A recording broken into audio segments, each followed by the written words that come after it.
When I got out of the hospital after about a miraculous 8 days in the hospital, I began to read with my one eye the Bible. I began to read it with my heart. What does that mean? That means I would open my heart to whatever God wanted to teach me. I knew God is alive, God is real, and this was His holy and infallible Word. And so I wanted to learn all I could about His Word. Well, I began to study the Bible, and it allowed me to learn how to allow God to develop the faith inside of me and what I needed to do and what God had already done. And He taught me how to overcome these massive amount of injuries. And many of you already know, but I've spent a full 40 years as a professional airline pilot and airline pilot instructor and examiner, and I'm still flying 50 years later. So in order to overcome the severe injuries to my body and regain my memory, I knew that I needed to learn more about God, more about His ways. My eyes had been opened, you see, to the first dimension, the most real dimension. I call it the first dimension because it's the most apparent dimension there is. Yeah, it's not visible to the natural eye, but it's the same dimension that God resides in, and He's everywhere. His Holy Spirit is everywhere. And it's the dimension that if you tune into, it will revolutionize your life. I learned some powerful and true lessons in this spiritual dimension, and I learned also that these lessons supersede the natural realm. The natural realm is the realm you can see and touch and feel. That's the realm that you and I live in, but we also live in the first dimension as well, and it is even more real to me.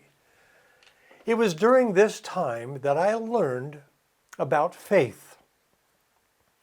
And that faith is a force. It's a supernatural force, and you can have more of it.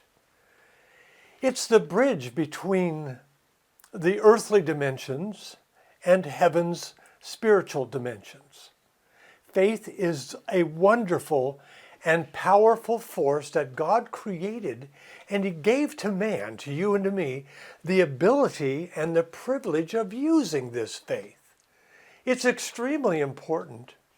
The spiritual realm is all around you, and you're in it.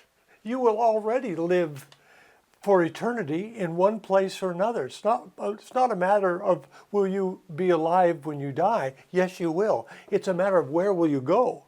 That's the real question. Where will you go? Will you go to heaven or not? And the choice is yours. We'll talk about that a little bit later. But also see my videos on YouTube videos and also at daleblack.org. We have several videos about how to know for sure you'll go to heaven when this life is over. You can also, and I suggest it, if you haven't already, book your heaven flight at daleblack.org. You can find that right on the home page. God used faith to create all things. When He said, "Let there be light," it was the force of faith within His spoken word that created the heavens and the earth and everything in them.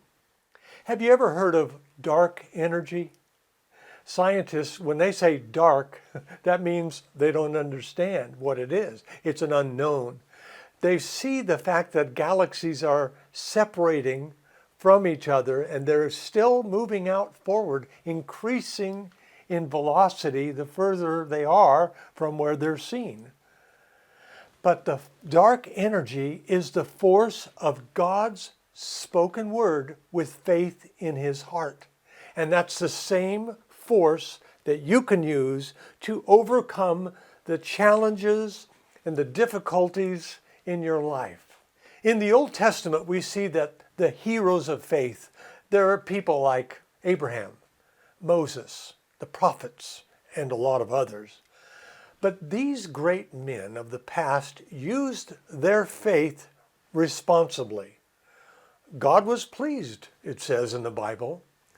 Also, throughout Jesus' ministry, he taught all who would listen to him what faith was, and he taught them how to use that faith.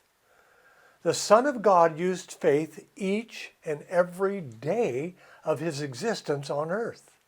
And he said, "These things I do, and these things you will do, and greater things will you do, because I go to be with my Father in heaven." You and I are to use this same faith, okay?